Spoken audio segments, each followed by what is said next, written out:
Hi hello my dear viewers, ನಾನು ನಿಮ್ಮ A1 resource ಚಾನಲ್ನ ವತಿಯಿಂದ ಅನಿತಾ ಎನ್. ಸ್ನೇಹಿತರೆ, ಈಗಾಗಲೇ ನಾನು ನಿಮಗೆ 6ನೇ ತರಗತಿ ಸಮಾಜ ವಿಜ್ಞಾನ ಪೌರನೀತಿ ವಿಭಾಗದ ರಾಜ್ಯ ನೀತಿ ನಿರ್ದೇಶಕ ತತ್ವಗಳು ಅನ್ನುವಂತಹ ಒಂದು ಟಾಪಿಕನ್ನು ಸಾಂಕೇತಿಕವಾಗಿ ಇಟ್ಕೊಂಡು 9ನೇ ತರಗತಿ ಮತ್ತು 6ನೇ ತರಗತಿಯಲ್ಲಿ ಬರ್ತಕ್ಕಂತಹ ಪಠ್ಯವಸ್ತು ವಿಷಯವಷ್ಟೇ ಅಲ್ಲದೆ ನಾನು ವೈಯಕ್ತಿಕವಾಗಿ ರೆಫರ್ ಮಾಡ್ತಾ ಇರ್ತಕ್ಕಂತಹ KAS ಸ್ಟಡಿ ಮೆಟೀರಿಯಲ್ನಲ್ಲಿ ಬರ್ಬೋದಾದಂಥ ಕೆಲವೊಂದು ಪ್ರಮುಖವಾದಂತಹ ಅಂಶಗಳನ್ನು ಕೂಡ ಈಗಾಗಲೇ ನಿಮಗೆ ತಿಳಿಸಿದ್ದೇನೆ. ಅದೇ ರೀತಿಯಾಗಿ ಈ ಒಂದು ತರಗತಿಯು ಅದರ ಮುಂದುವರೆದ ಭಾಗವಾಗಿರುತ್ತೆ. ಇಲ್ಲಿ ಮೂಲಭೂತ ಹಕ್ಕುಗಳು ಮತ್ತು ಕರ್ತವ್ಯಗಳು ನಮ್ಮ ಸಂವಿಧಾನದಲ್ಲಿ ಯಾವ ಭಾಗದಲ್ಲಿ ಎಷ್ಟನೇ ವಿಧಿಯಿಂದ ಎಷ್ಟನೇ ವಿಧಿಯವರೆಗೆ ಮಾಡಲ್ಪಟ್ಟಿರುತ್ತೆ ಅನ್ನುವಂಥ ಒಂದು ಅಂಶವನ್ನು ನಾನಿಲ್ಲಿ ನಿಮಗೆ ತಿಳಿಸ್ಕೊಡ್ತೇನೆ. ಇಲ್ಲಿ 9ನೇ ತರಗತಿ ಮತ್ತು 6ನೇ ತರಗತಿಯ ಪಠ್ಯವಸ್ತು ವಿಷಯ ಜೊತೆಗೆ ನಾನು ವೈಯಕ್ತಿಕವಾಗಿ ಅಧ್ಯಯನ ನಡೆಸ್ತಾ ಇರ್ತಕ್ಕಂತಹ KAS ಸ್ಟಡಿ ಮೆಟೀರಿಯಲ್ನ ಕೆಲವೊಂದು ಪ್ರಮುಖ ಅಂಶಗಳನ್ನು ಕೂಡ ಇದರಲ್ಲಿ ನಿಮಗೆ ತಿಳಿಸ್ಕೊಟ್ಟಿದ್ದೇನೆ. ಸ್ನೇಹಿತರೆ, ಇಲ್ಲಿ ಮೂಲಭೂತ ಹಕ್ಕುಗಳು ಅಂತ ಬಂದವಾಗ ಇದು ಸಂವಿಧಾನದ ಭಾಗ 3ರಲ್ಲಿ 12ನೇ ವಿಧಿಯಿಂದ 35ನೇ ವಿಧಿಯವರೆಗೆ ವಿವರಿಸಲ್ಪಟ್ಟಿರುತ್ತೆ. ಇನ್ನು ಮೂಲಭೂತ ಕರ್ತವ್ಯಗಳು ಭಾಗ 4 51A ವಿಧಿಯಿಂದ 51K ವಿಧಿಯವರೆಗೆ ವಿವರಿಸಲ್ಪಟ್ಟಿರುವುದನ್ನು ನಾವು ನೋಡಬಹುದು. ಇನ್ನು 3ನೇ ಭಾಗವನ್ನು ಸಂವಿಧಾನದ ಮ್ಯಾಗ್ನಾ ಕಾರ್ಟಾ ಅಂತ ಹೇಳ್ಬಿಟ್ಟು ಕರೀತಾರೆ.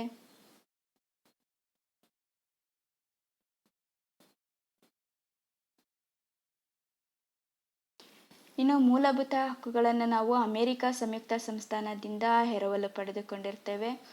ಮತ್ತು ಮೂಲಭೂತ ಹಕ್ಕುಗಳ ಸಮಿತಿಯ ಅಧ್ಯಕ್ಷರು ಬಂದ್ಬಿಟ್ಟು ಸರ್ದಾರ್ ವಲ್ಲಭಾಯಿ ಪಟೇಲ್ರವರಾಗಿರ್ತಾರೆ. ಇನ್ನು ಉಪಸಮಿತಿಯ ಅಧ್ಯಕ್ಷರು JB ಕೃಪಲಾನಿ ಅವರು ಆಗಿರ್ತಾರೆ.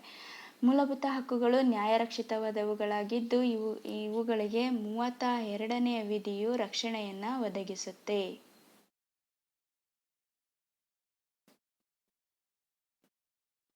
ಇನ್ನು 226ನೇ ವಿಧಿ ಬಂದ್ಬಿಟ್ಟು ಮೂಲಭೂತ ಮತ್ತು ಮೂಲಭೂತವಲ್ಲದ ಎರಡೂ ಹಕ್ಕುಗಳಿಗೂ ರಕ್ಷಣೆಯನ್ನು ಒದಗಿಸುತ್ತೆ ಅಂತ ಹೇಳ್ಬೋದು. ಇನ್ನು ನಮ್ಮ ಸಂಸತ್ತು ಮೂಲಭೂತ ಹಕ್ಕುಗಳಿಗೆ ಸಂಬಂಧಿಸಿದಂತೆ ತಿದ್ದುಪಡಿ ಮಾಡುವಂತಹ ಒಂದು ಅಧಿಕಾರವನ್ನು ಹೊಂದಿರುತ್ತೆ. ಈ ಒಂದು ನಿಟ್ಟಿನಲ್ಲಿಯೇ 1978ರಲ್ಲಿ 44ನೇ ತಿದ್ದುಪಡಿಯನ್ನು ಮಾಡೋದ್ರ ಮೂಲಕವಾಗಿ ಆಸ್ತಿಯ ಹಕ್ಕನ್ನು ರದ್ದುಪಡಿಸಲಾಯಿತು. ಆಸ್ತಿಯ ಹಕ್ಕನ್ನು ಮೂಲಭೂತ ಹಕ್ಕುಗಳ ಪಟ್ಟಿಯಿಂದ ತೆಗೆದುಹಾಕಲಾಯಿತು. ಈಗ ಪ್ರಸ್ತುತ ಈ ಒಂದು ಆಸ್ತಿಯ ಹಕ್ಕು 12ನೇ ಭಾಗದ 300A ಕಲಂನಲ್ಲಿ 300A ವಿಧಿಯಲ್ಲಿ ನಮಗೆ ಮಾಡಲ್ಪಟ್ಟಿರುವುದನ್ನು ನಾವು ನೋಡಬಹುದು. ಸ್ನೇಹಿತರೆ, ಮೂಲಭೂತ ಹಕ್ಕುಗಳಲ್ಲಿ ನಮಗೆ ಮೂಲ ಸಂವಿಧಾನದಲ್ಲಿ ಮೂಲಭೂತ ಹಕ್ಕುಗಳು 7 ಮೂಲಭೂತ ಹಕ್ಕುಗಳು ಇದ್ದವು. ಮೂಲ ಸಂವಿಧಾನದಲ್ಲಿ ನಮಗೆ 7 ಮೂಲಭೂತ ಹಕ್ಕುಗಳಿದ್ವು. ಪ್ರಸ್ತುತ ಸಂವಿಧಾನದಲ್ಲಿ 6 ಮೂಲಭೂತ ಹಕ್ಕುಗಳನ್ನು ನಮಗೆ ಮಾಡಲ್ಪಟ್ಟಿದೆ. ಆಸ್ತಿಯ ಹಕ್ಕು ಈಗ ಕಾನೂನುಬದ್ಧ ಸಂವಿಧಾನಾತ್ಮಕ ಮಾನವ ಹಕ್ಕಾಗಿರುವುದನ್ನು ನಾವು ನೋಡಬಹುದು. ಇನ್ನು ಸಂವಿಧಾನವು ತನ್ನ ಭಾರತೀಯ ಪ್ರಜೆಗಳಿಗೆ ನೀಡಿರ್ತಕ್ಕಂತಹ ಹಕ್ಕುಗಳು 6 ಹಕ್ಕುಗಳು ಯಾವುವು ಅಂತೇಳಿದ್ರೆ, ಒಂದು ಸಮಾನತೆಯ ಹಕ್ಕು, ಇದು 14ರಿಂದ 18ನೇ ವಿಧಿಯವರೆಗೆ ವಿವರಿಸಲ್ಪಡುತ್ತೆ. ಇನ್ನು ಸ್ವತಂತ್ರದ ಹಕ್ಕು 19ರಿಂದ 22ನೇ ವಿಧಿಯವರೆಗೆ ವಿವರಿಸಲ್ಪಡುತ್ತೆ. ಶೋಷಣೆಯ ವಿರೋಧದ ಹಕ್ಕು 23, 24ನೇ ವಿಧಿಯಲ್ಲಿ ವಿವರಿಸಲ್ಪಟ್ಟರೆ, ಧಾರ್ಮಿಕ ಸ್ವಾತಂತ್ರ್ಯದ ಹಕ್ಕು 25ರಿಂದ 28ನೇ ವಿಧಿಯವರೆಗೆ ವಿವರಿಸಲ್ಪಟ್ಟಿರುತ್ತೆ. ಅದೇ ರೀತಿಯಾಗಿ ಸಾಂಸ್ಕೃತಿಕ ಮತ್ತು ವಿದ್ಯಾಭ್ಯಾಸದ ಹಕ್ಕು 29ರಿಂದ 30ನೇ ವಿಧಿಯಲ್ಲಿ ವಿವರಿಸಲ್ಪಟ್ಟರೆ, ಸಂವಿಧಾನದ ಪರಿಹಾರದ ಹಕ್ಕು 32ನೇ ವಿಧಿಯಲ್ಲಿ ವಿವರಿಸಲ್ಪಟ್ಟಿರುತ್ತೆ ಅಂತ ಹೇಳ್ಬೋದು. ಇನ್ನು ಪ್ರಮುಖವಾದಂತಹ ಅಂಶ ಅಂತ ಹೇಳಿದ್ರೆ, 1895ರಲ್ಲಿ ರಾಷ್ಟ್ರೀಯ ಕಾಂಗ್ರೆಸ್ಸು ಪ್ರಜೆಗಳ ಹಕ್ಕುಗಳ ಬಗ್ಗೆ ಆಗ್ರಹವನ್ನು ಪಡಿಸಿತ್ತು. 1895ರಲ್ಲಿ ಬಾಲ ಗಂಗಾಧರನಾಥ ತಿಲಕ್ರವರು ತಮ್ಮ ಸ್ವರಾಜ್ಯ ಬಿಲ್ನಲ್ಲಿ ಹಕ್ಕುಗಳಿಗಾಗಿ ಒತ್ತಾಯಿಸಿದರು. ಇನ್ನು 1925ರಲ್ಲಿ ಶ್ರೀಮತಿ ಅನಿ ಬೆಸೆಂಟ್ ರವರು ಕಾಮನ್ವೆಲ್ತ್ ಆಫ್ ಇಂಡಿಯಾ ಬಿಲ್ನಲ್ಲಿ ವ್ಯಕ್ತಿ ಸ್ವಾತಂತ್ರ್ಯ, ಆತ್ಮಸಾಕ್ಷಿ ಸ್ವಾತಂತ್ರ್ಯ, ವಾಕ್ ಸ್ವಾತಂತ್ರ್ಯ, ಕಾನೂನಿನ ಮುಂದೆ ಸಮಾನರು ಎಂಬುದನ್ನು ಪ್ರತಿಪಾದಿಸಿದರು. ಅದೇ ರೀತಿಯಾಗಿ 1945ರ ವರದಿ ಮತ್ತು 1946ರ ಕ್ಯಾಬಿನೆಟ್ ಮಿಷನ್ ಮೂಲಭೂತ ಹಕ್ಕುಗಳನ್ನು ಬೆಂಬಲಿಸಿದ್ವು ಅಂತ ಹೇಳ್ಬಹುದು. ಸ್ನೇಹಿತರೆ, ಇಲ್ಲಿ ಸಮಾನತೆಯ ಹಕ್ಕು ಅಂತ ಬಂದವಾಗ 14ರಿಂದ 18ನೇ ವಿಧಿ ವಿವರಿಸುತ್ತೆ ಅಂತ ಹೇಳಿದೇನೆ. ಇಲ್ಲಿ 14ನೇ ವಿಧಿ ಕಾನೂನಿನ ಮುಂದೆ ಎಲ್ಲರೂ ಸಮಾನರು, ಕಾನೂನಿಗಿಂತ ಯಾರೂ ಶ್ರೇಷ್ಠರಲ್ಲ ಅನ್ನುವಂಥ ಒಂದು ಅಂಶವನ್ನು ತಿಳಿಸಿಕೊಡುತ್ತೆ. ಅದೇ ರೀತಿಯಾಗಿ ಜಾತಿ, ಧರ್ಮ, ಲಿಂಗ, ಜನ್ಮಸ್ಥಳ ಇವುಗಳ ಆಧಾರದ ಮೇಲೆ ಯಾವುದೇ ರೀತಿಯಾದಂತಹ ಭೇದ ಭಾವವನ್ನು ಮಾಡುವಂತಿಲ್ಲ ಅಂತ ಹೇಳ್ಬಿಟ್ಟು 15ನೇ ವಿಧಿಯು ತಿಳಿಸಿಕೊಟ್ರೆ, ಸರ್ಕಾರಿ ಉದ್ಯೋಗಗಳಿಗೆ ಸೇರಲು ಪ್ರತಿಯೊಬ್ಬರಿಗೂ ಕೂಡ ಸಮಾನವಾದಂತಹ ಅವಕಾಶವನ್ನು ದೊರಕಿಸಿಕೊಡಬೇಕು ಅಂತ ಹೇಳ್ಬಿಟ್ಟು 16ನೇ ವಿಧಿ ತಿಳಿಸಿಕೊಡುತ್ತೆ. ಅದೇ ರೀತಿಯಾಗಿ ಅಸ್ಪೃಶ್ಯತೆಯನ್ನು ಆಚರಿಸಬಾರ್ದು ಅನ್ನುವಂಥ ಒಂದು ಅಂಶವನ್ನು 17ನೇ ವಿಧಿಯು ತಿಳಿಸಿಕೊಡುತ್ತೆ. ಸ್ನೇಹಿತರೆ, ಇಲ್ಲಿ 18ನೇ ವಿಧಿ ಬಂದ್ಬಿಟ್ಟು ಬಿರುದುಗಳ ರದ್ದತಿ ಅಂತ ಹೇಳ್ಬಿಟ್ಟು.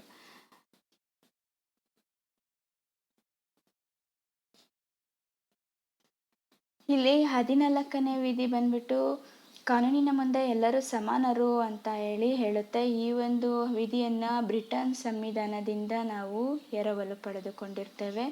ಇದರ ಒಂದು ಅಪವಾದ ಏನಂತ ಹೇಳಿದ್ರೆ, 361ನೇ ವಿಧಿಯು ರಾಷ್ಟ್ರಾಧ್ಯಕ್ಷರು ಮತ್ತು ರಾಜ್ಯಪಾಲರಿಗೆ ಕಾನೂನಿನ ಮುಂದೆ ಇವರಿಗೆ ಯಾವುದೇ ರೀತಿಯಾದಂಥ ಕ್ರಿಮಿನಲ್ ಪ್ರಕರಣಗಳನ್ನು ಹೂಡುವಂತಿಲ್ಲ ಅಂತ ಇನ್ನೊಂದು ಕಡೆ ಹೇಳುತ್ತೆ. ಮೊದಲಿಗೆ ಏನು ಹೇಳಿದೆ ನಾನು, ಈ ಒಂದು 14ನೇ ವಿಧಿಯ ಪ್ರಕಾರವಾಗಿ ಕಾನೂನಿನ ಮುಂದೆ ಯಾರೂ ಶ್ರೇಷ್ಠರಲ್ಲ ಅಂತ ಹೇಳಿದ್ದಾರೆ.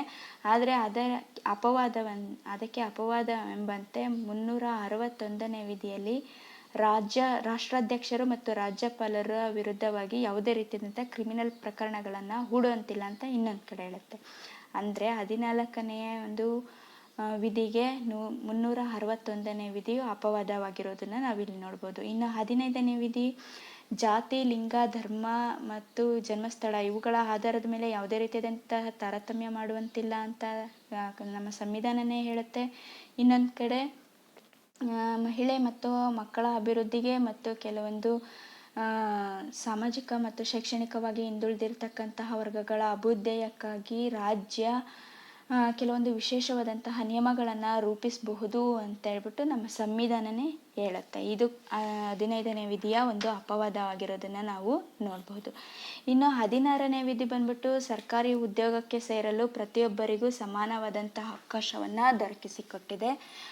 ಇದಕ್ಕೆ ಅಪವಾದ ಬಂದ್ಬಿಟ್ಟು ಏನಂತ ಹೇಳಿದ್ರೆ 16(4)ನೇ ವಿಧಿಯಲ್ಲಿ ರಾಜ್ಯ ಸೇವೆಗಳಲ್ಲಿ ಸೂಕ್ತ ಪ್ರಾತಿನಿಧ್ಯ ಹೊಂದಿರದ ಯಾವುದೇ ಹಿಂದುಳಿದ ವರ್ಗಕ್ಕೆ ರಾಜ್ಯವು ನೇಮಕಾತಿಯಲ್ಲಿ ಮೀಸಲಾತಿಯನ್ನು ನೀಡಬಹುದು ಅಂತ ಹೇಳ್ಬಿಟ್ಟು 16(4) ವಿಧಿ ಹೇಳುತ್ತೆ. ಅಂದರೆ 16ನೇ ವಿಧಿಗೆ 16(4) ವಿಧಿ ಅಪವಾದ ಆಗಿದೆ. ಇನ್ನು 17ನೇ ವಿಧಿ ಬಂದ್ಬಿಟ್ಟು ಅಸ್ಪೃಶ್ಯತೆಯನ್ನು ಆಚರಿಸಬಾರ್ದು ಅಂತ ಹೇಳುತ್ತೆ. ಈ ಒಂದು ನಿಟ್ಟಿನಲ್ಲಿ ನಮ್ಮ ಭಾರತೀಯ ಸಂಸತ್ತು 1955ರಲ್ಲಿ ಅಸ್ಪೃಶ್ಯತಾ ನಿವಾರಣಾ ಕಾಯ್ದೆಯನ್ನು ಜಾರಿಗೊಳಿಸಿತು. ಇದು 1976ರಲ್ಲಿ ನಾಗರಿಕ ಹಕ್ಕುಗಳ ರಕ್ಷಣಾ ಕಾಯ್ದೆ ಅಂತ ಹೇಳ್ಬಿಟ್ಟು ಹೊಸದಾಗಿ ನಾಮಕರಣ ಮಾಡಲಾಯಿತು ಅಂತ ಹೇಳ್ಬೋದು. ಇನ್ನು 18ನೇ ವಿಧಿ ಬಂದ್ಬಿಟ್ಟು ನಾನು ಈಗಾಗಲೇ ಹೇಳಿದ್ದೀನಿ, ಬಿರುದುಗಳ ರದ್ದತಿ ಅಂತ ಹೇಳಿ. ಸ್ನೇಹಿತರೆ, ಇನ್ನು ಸ್ವಾತಂತ್ರ್ಯದ ಹಕ್ಕು.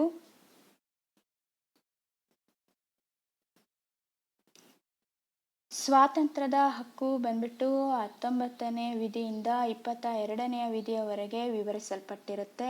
ಇಲ್ಲಿ ನಮಗೆ ನಮ್ಮ ಸಂವಿಧಾನವು 6 ರೀತಿಯಾದಂತಹ ಒಂದು ಸ್ವಾತಂತ್ರ್ಯದ ಹಕ್ಕುಗಳನ್ನು ನೀಡಿದೆ. ಅವುಗಳಲ್ಲಿ 19(1)(a) ವಿಧಿಯು ನಮಗೆ ಏನು ಹೇಳುತ್ತೆ ಅಂತ ಹೇಳಿದ್ರೆ, ವಾಕ್ ಸ್ವಾತಂತ್ರ್ಯ ಮತ್ತು ಅಭಿಪ್ರಾಯದ ವ್ಯಕ್ತಪಡಿಸುವಂತಹ ಸ್ವಾತಂತ್ರ್ಯವನ್ನು ನೀಡಿದೆ ಅಂತ ಹೇಳುತ್ತೆ. ಅಂದರೆ ಇಲ್ಲಿ ವಾಕ್ ಮತ್ತು ಅಭಿವ್ಯಕ್ತಿ ಸ್ವಾತಂತ್ರ್ಯವು ಪತ್ರಿಕಾ ಸ್ವಾತಂತ್ರ್ಯ ಮತ್ತು ಮಾಹಿತಿ ಪಡೆಯುವಂತಹ ಸ್ವಾತಂತ್ರ್ಯವನ್ನು ಕೂಡ ಒಳಗೊಂಡಿರುತ್ತೆ ಅಂತ ಹೇಳ್ಬೋದು. ಇನ್ನು 19(1)(b) ಇದು ಶಾಂತಿಯುತವಾಗಿ ಶಸ್ತ್ರಾಸ್ತ್ರ ರಹಿತವಾಗಿ ಸಭೆಯನ್ನು ಸೇರುವಂತಹ ಒಂದು ಸ್ವಾತಂತ್ರ್ಯವನ್ನು ನೀಡಿರುತ್ತೆ. ಅದೇ ರೀತಿಯಾಗಿ 19(1)(c) ಸಂಘ ಸಂಸ್ಥೆಗಳನ್ನು ಸ್ಥಾಪಿಸುವಂತಹ ಒಂದು ಸ್ವಾತಂತ್ರ್ಯವನ್ನು ನೀಡಿರುತ್ತೆ. ಅಂದರೆ ಸ್ನೇಹಿತರೆ, ಇಲ್ಲಿ 2011ರಲ್ಲಿ 97ನೇ ಸಂವಿಧಾನ ತಿದ್ದುಪಡಿ ಕಾಯ್ದೆ ಬರೋದಕ್ಕಿಂತ ಮುಂಚೆ ಈ ಒಂದು ವಿಧಿಯನ್ನು ಸಂಘ ಅಥವಾ ಸಂಸ್ಥೆಗಳನ್ನು ಸ್ಥಾಪಿಸುವ ಹಕ್ಕು ಅಂತ ಹೇಳ್ಬಿಟ್ಟು ನೀಡಲಾಗಿತ್ತು. ಆದರೆ 2011 97ನೇ ವಿಧಿ ಸಂವಿಧಾನದ ತಿದ್ದುಪಡಿ ಕಾಯ್ದೆಯ ಮೂಲಕವಾಗಿ 19(1)C ವಿಧಿಗೆ ಸಹಕಾರ ಸಂಘಗಳು ಎಂದು ಸೇರ್ಪಡೆ ಮಾಡಲಾಯಿತು ಅಂತ ಹೇಳ್ಬೋದು. ಹೀಗೆ ಈ ಒಂದು ತಿದ್ದುಪಡಿ ಕಾಯ್ದೆಯ ಪ್ರಕಾರ ಸಹಕಾರ ಸಂಘಗಳನ್ನು ಸ್ಥಾಪಿಸುವುದು ಒಂದು ಸ್ವಾತಂತ್ರ್ಯ ಆಗಿದೆ ಅಂತ ಹೇಳ್ಬಿಟ್ಟು ನಮಗೆ ತಿಳಿಸ್ಕೊಟ್ಟಿದೆ. ಇನ್ನು 19(1)D ದೇಶದ ಎಲ್ಲೆಡೆ ನಿರ್ಬಂಧವಿಲ್ಲದೆ ಸಂಚರಿಸುವಂತಹ ಒಂದು ಹಕ್ಕನ್ನು ನೀಡಿದೆ, ಸ್ವಾತಂತ್ರ್ಯವನ್ನು ನೀಡಿರುತ್ತೆ. ಅದೇ ರೀತಿಯಾಗಿ 19(1)E ಇದು ಭಾರತದ ಯಾವುದೇ ಭಾಗದಲ್ಲಾದರೂ ವಾಸಿಸುವಂತಹ ಒಂದು ಅವಕಾಶವನ್ನು ನಮಗೆ ನೀಡಿದೆ. ಇನ್ನು 19(1)F ಇದು ನಮ್ಮ ಸಂವಿಧಾನದಲ್ಲಿ, ಅದೇ ನಾನು ಆಗಲೇ ಹೇಳಿದ್ನಲ್ಲ, 1978ರ 44ನೇ ಸಂವಿಧಾನ ತಿದ್ದುಪಡಿಯ ಕಾಯ್ದೆಯ ಮೂಲಕವಾಗಿ ಈ ಒಂದು ಹಕ್ಕನ್ನು ತೆಗೆದುಹಾಕಲಾಗಿದೆ. ಅಂದರೆ ಇದು ಆಸ್ತಿಯನ್ನು ಗಳಿಸುವ, ವಿನಿಯೋಗಿಸುವ ಮತ್ತು ಪರಭಾರೆ ಮಾಡುವಂತಹ ಒಂದು ಸ್ವಾತಂತ್ರ್ಯವನ್ನು ಪಡೆದುಕೊಂಡಿದೆ ಅಂತ ಹೇಳ್ಬೋದು. ಯಾವುದು 19(1)F. ಅದರಿಂದಾಗಿ ಈ ಒಂದು ಹಕ್ಕು 1978ರಲ್ಲಿ ರದ್ದಾಗಿರೋದನ್ನು ನಾವು ನೋಡ್ಬೋದು. ಇನ್ನು 19(1)G ಈ ಒಂದು ವಿಧಿಯು ನಮಗೆ ಯಾವುದೇ ಉದ್ಯೋಗ ಅಥವಾ ವೃತ್ತಿ, ವ್ಯಾಪಾರ ಮತ್ತು ವ್ಯವಹಾರವನ್ನು ಕೈಗೊಳ್ಳುವಂತಹ ಒಂದು ಸ್ವಾತಂತ್ರ್ಯವನ್ನು ನಮಗೆ ನೀಡಿರುತ್ತೆ ಅಂತ ಹೇಳ್ಬೋದು ಸ್ನೇಹಿತರೆ.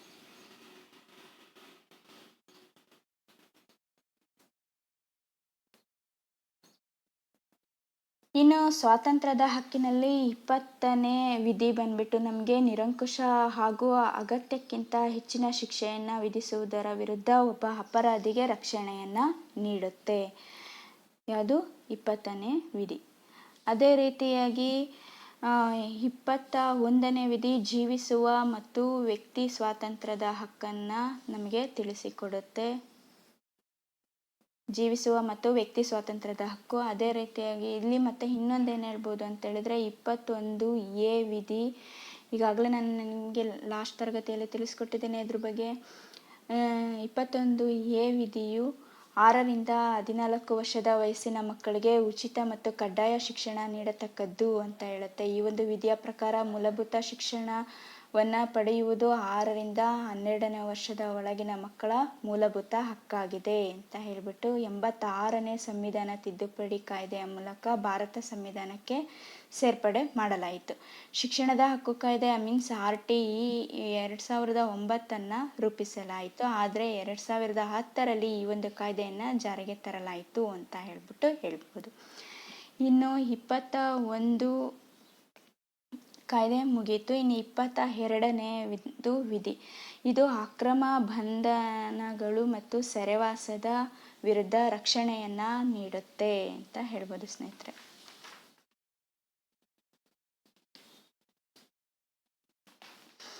ಅದೇ ರೀತಿಯಾಗಿ ಇನ್ನು 23ನೇ ವಿಧಿ. ಅಂದರೆ ಈ ಒಂದು ವಿಧಿಯು ಶೋಷಣೆಯ ವಿರೋಧದ ಹಕ್ಕಿನಲ್ಲಿ ಬರುತ್ತೆ ನೋಡಿ.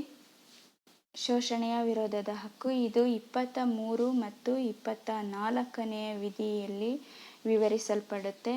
ಇಲ್ಲಿ 23ನೇ ವಿಧಿ ಅಂತ ಹೇಳಿದ್ರೆ ಮಾನವ ಅಕ್ರಮ ಮಾರಾಟ ಮತ್ತು ಬಲವಂತದ ದುಡಿಮೆಯನ್ನು ನಿಷೇಧ ಮಾಡಿದೆ ಅಂತ ಹೇಳ್ಬೋದು. ಈ ಒಂದು ವಿಧಿಯು ಮಾನವರ ಅಕ್ರಮ ಮಾರಾಟ ಮತ್ತು ಬಲವಂತದ ದುಡಿಮೆಗಳ ಜೊತೆಗೆ ಪುರುಷರು ಮತ್ತು ಮಹಿಳೆಯರು ಮತ್ತು ಮಕ್ಕಳು ಇವುಗಳನ್ನು ವಸ್ತುಗಳಂತೆ ಮಾರಾಟ ಮಾಡುವುದು, ಮಹಿಳೆಯರು ಮತ್ತು ಮಕ್ಕಳನ್ನು ಅನೈತಿಕ ವ್ಯವಹಾರಗಳಿಗಾಗಿ ಮಾರಾಟ ಮಾಡುವುದು, ದೇವದಾಸಿ ಪದ್ಧತಿ ಆಚರಣೆ, ಗುಲಾಮಗಿರಿ, ವೇಶ್ಯಾವಾಟಿಕೆ ಇವುಗಳನ್ನೆಲ್ಲವನ್ನು ಸಹ ವಿರೋಧಿಸುತ್ತೆ. ಜೊತೆಗೆ 23ನೇ ವಿಧಿಯು ಬೇಗಾರ್ ಪದ್ಧತಿ ಮತ್ತು ಜೀತ ಪದ್ಧತಿ ನಿರ್ಮೂಲನೆ ಮಾಡಿದೆ ಅಂತ ಹೇಳ್ಬೋದು ಸ್ನೇಹಿತರೆ.